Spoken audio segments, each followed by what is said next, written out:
بسم الله الرحمن الرحيم قل هو الله احد الله الصمد لم يلد ولم يولد ولم يكن له كفوا احد بسم الله الرحمن الرحيم قل هو الله احد الله الصمد لم يلد ولم يولد ولم يكن له كفوا احد. اللہ تعالیٰ اس کلام کا ثواب انہیں پہنچائے، اللہ ان کی مغفرت فرمائے، اور اے رب جو لوگ زندہ ہیں ہاتھ سے زخمی ہو گئے ہیں انہیں اور ہمیں سب کو کامل عافیت نصیب فرما. اس کے بعد چیئرمین عمران خان صاحب اور ان کے رفقا کی موجودگی سے فائدہ اٹھاتے ہوئے ہم یہ عرض کرنا چاہیں گے کہ پی ٹی آئی اور تحریک انصاف جس نظام کو قائم کرنا چاہتی ہے اور معاشرہ جن خطوط پہ استوار ہونا چاہیے، اس میں بنیادی طور پہ ایک ایسی حکومت، ایک ایسا مرکز جس کا اصل مرکز خدا کی ذات اور اس کی صفات، سیکولرزم میں، لبرلزم میں، اور ہم میں یہی فرق رہ گیا ہے کہ وہ لوگ ایسا نظام چاہتے ہیں جس میں انسان کو سینٹر میں رکھا جائے اور باقی پوری دنیا اس کے گرد گھما دی جائے اور خدا محض ڈرائنگ روم کی ایک آسائش اور آرائش ہو اور اس سے زیادہ کچھ نہ. جبکہ ہم لوگ یہ چاہتے ہیں کہ اللہ ہی مرکز ہے ہماری تمام ایکٹیویٹیز کا، اور اللہ ہی کی ذات، اس کے احکامات ہماری عملی زندگی میں نافذ ہو جائیں اور ہماری اجتماعی زندگی میں بھی، حتیٰ کہ ہم اپنی عملی زندگی میں خدا کے کیسے ہی نافرمان کیوں نہ ہو، مگر جب بھی ٹکراؤ ہوگا اللہ کے حکم کے ساتھ کسی ایسے حکم کا جو خدا کی مرضی کے خلاف ہے، تو ہم یہ ثابت کریں اپنی زبان سے، اپنے لہو سے کہ اللہ ہم تیرے وفادار ہیں، ہم تیرے احکامات کو ماننے والے ہیں، اور تمام معصیت اور گناہوں کے باوجود ہمارا ووٹ تیرے ساتھ. یہ وہ فرق ہے جس کو قائم رہنا چاہیے اور ہونا چاہیے. یہ وہی چیز ہے جو مغلوں کے زمانے تک بھی قائم رہی، اور اس کے بعد انگریزوں نے اس نظام کو بدلا.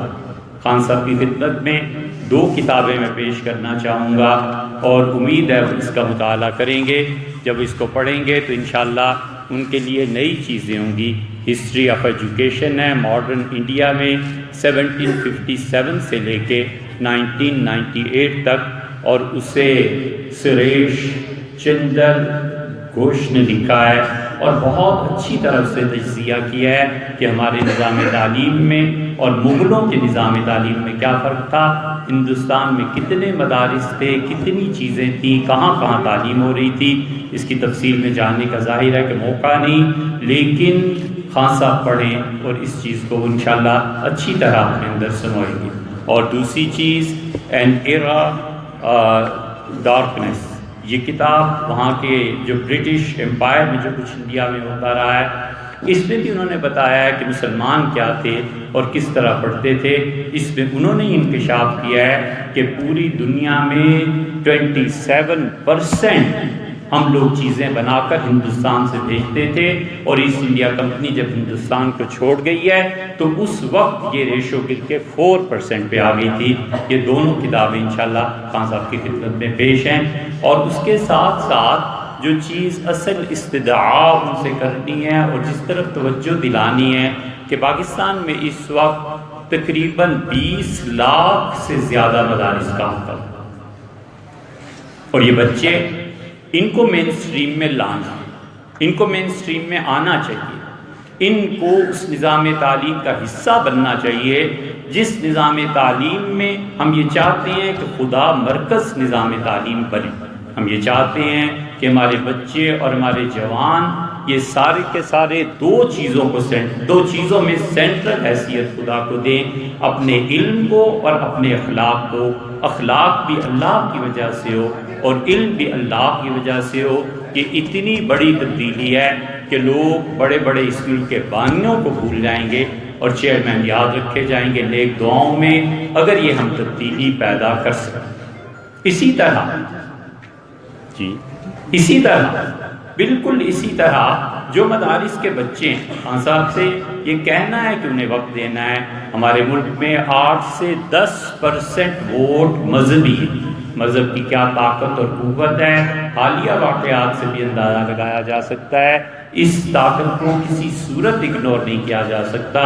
ان کو سب کو لے کے چلنا ہے۔ خان صاحب بڑے ہیں اور چیئرمین ہیں، اللہ نے جو مقبولیت انہیں عنایت فرمائی ہے، اس کا تقاضا یہ ہے کہ مدارس، مساجد، ان کو وہاں جانا ہے، لوگوں سے ملنا ہے، ہر مکتبہ فکر کے علماء سے ملنا ہے، تاکہ اس کے نتیجے میں ایسا معاشرہ قائم ہو سکے جس میں ہم سکھ کا سانس لے سکیں، ظلم کو ختم کر سکیں اور اس انصاف کو زندہ کر سکیں جس انصاف کی مثالیں موجود۔ ایک چھوٹی سی مثال آپ سے عرض کرتے ہیں، اتنا یہ ظلم اتنا خراب ہے کہ مشکات میں روایت آتی ہے، نبی کریم صلی اللہ علیہ وسلم نے فرمایا حکمران بظاہر ایک فرد ہوتا ہے، آپ نے فرمایا اس ایک فرد کے ظلم کی وجہ سے یہ بٹیرا جو آپ کھاتے ہیں نا، اس کا نام لے کے فرمایا کہ بٹیرا اپنے گھونسلے میں مر جاتا ہے۔ یہ ظلم کے وہ اثرات ہیں جو سوسائٹی پہ پڑتے ہیں اور سوسائٹی تباہ ہوتی ہے۔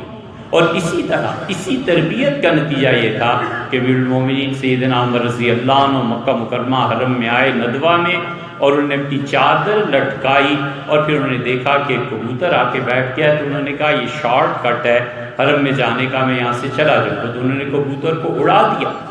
اور خود چلے، اور انہوں نے دیکھا وہ کبوتر ایک جگہ جا کر بیٹھا اور ایک سانپ نے آ کر اس کبوتر کو ہضم کر دیا۔ سیدنا عمر رضی اللہ عنہ دیکھتے رہے، اور جمعے کی نماز کے بعد انہوں نے بٹھائی شورا، اور انہوں نے کہا اگر میں اس کبوتر کو نہ اڑاتا تو شاید یہ نہ مرتا، میں اس کی جان کے تاوان کا سبب بناؤں، میں اپنے ملک میں انصاف کرتا ہوں، میرے ساتھ انصاف کرو، مجھے کیا کرنا چاہیے؟ ان کی شورا نے کہا حضرت آپ کو ایک بکری ذبح کرنی پڑے گی، کیونکہ حرم میں آپ سمجھتے ہیں موت آپ کی وجہ سے ہے۔ سیدنا عمر رضی اللہ نے ذبح کی اور اس چیز کو قبول کی۔ اس لیے ندوہ میں جس طرح بھی ہم خوش آمدید کہتے ہیں اور محبت اور عطا گہرائیوں سے خان صاحب کو اور ان کے رفقا کو، جو بھی آپ کے سامنے بیٹھے ہوئے سب کو، لیکن ایک بات بڑے کھلے دل سے اعتراف کے ساتھ کہتے ہیں، جو ہمیشہ نقطۂ نظر جس اقبال کو وہ ہمیشہ کوٹ کرتے ہیں اور معروم کا ذکر کرتے ہیں، ہم اس لیے خدا کے مرکز ہونے پر زور دیتے ہیں کہ اگر خدا مرکز نہیں رہے گا تو وہ ہوگا جو مثنوی میں معروم نے کہا ہے، خشک مغزو خشک تارو خشک پوست از کجامی آئے داوا این آواز دوست۔ ساری چیزیں خشک ہو جائیں، روح بھی، جسم بھی، افکار بھی، نظریہ بھی، تو اللہ کی بات کہاں سے آئے گی؟ اور جو علامہ اقبال نے کہا تیری خاک میں ہے اگر شرر تو خیال فقر و غنا نہ کر، تیری خاک میں ہے اگر شرر تو خیال فقر و غنا نہ کر،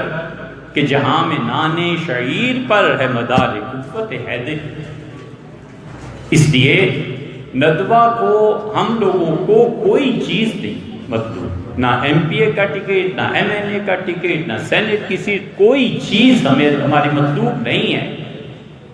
آج تک یہ نہیں ہوا کہ بنی گالا نے نہ بلایا اور خود سے چلے گئے، اور یہ بھی نہیں ہوا کہ انہوں نے بلایا اور ہم حاضر نہ ہوئے، یہ نہیں ہوا۔ ہم صرف یہ چاہتے ہیں کہ ہم اپنی اس ملک میں اگلی نسل کو سنبھالیں، اور خان صاحب کو اللہ تعالیٰ سلامت رکھے اور عافیت، اور خدا ان کی ہمیشہ صحیح رہنمائی فرماتا رہے، وہ اس قیادت کو سنبھالیں، اور دینی مدارس کے ہمارے بچے یہ چیزیں، یہ سب کی سب ان کے بچوں جیسے ہیں، ان کی بھی تربیت، ان کی بھی پرورش، ان پہ بھی ہاتھ رکھنا، اور خدا انہیں توفیق دے جیسے اچھے کام صوبہ سرحد میں ہو رہے ہیں، خدا کرے کہ عمومی طور پر یہ سارے کام ہوں۔ میں ان الفاظ کے ساتھ خان صاحب کا مزید وقت نہیں لوں گا، آپ بھی انہیں سننے کے لیے مشتاق ہوں گے۔ اب چودھری صاحب ہمارے پی ٹی آئی کے صف اول کے رہنماؤں میں سے ایک، وہ بھی تشریف فرمائیں، ان سے بھی آپ سن لیجئے، اور اس کے بعد چیئرمین کے اور آپ کے درمیان زیادہ حائل نہیں ہونا۔ اللہ